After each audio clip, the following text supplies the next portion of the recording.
So some other key provisions that could be included in commercial leases include the options to renew, extend, or transfer. Often when a business is entering into a commercial lease, this is one of their long-term liabilities. It could span 5, 10, 15 years for the immediate term, with the option to renew for an additional 5, 10, 15 years, or perhaps an additional 3 terms. So it really is something to consider, because the location of a business is fundamental to its ongoing operations and ultimately to its success in a community, especially if you're relying on repeat clientele who need to access a retail store. So it is something to consider. It's also just less costly in the long run. If you like the terms of your lease and that lease is working for you and all parties understand its terms, why not simply renew? Don't go back to the drawing board and start everything from square one. Just renew your lease. So that is an excellent option to have as a tenant in your lease.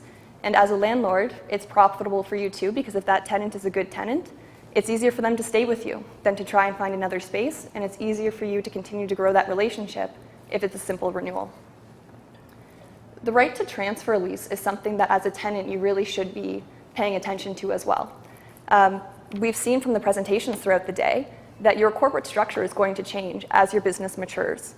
So your operating co or your hold co, one of them may be holding the lease, likely the opco, but if you have another partnership or another corporation that becomes involved in your business structure, you may want them to be the ones who hold the lease. And to do that, you're going to want to see this right to transfer right in your commercial lease. Landlords may hesitate to include it because they like to know who their tenants are. That's the reason that they've entered into this agreement with you. But it is something that you can press for.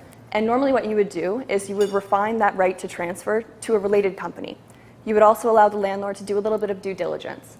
Perhaps the new tenant has to show that they have financial viability or a history in the community.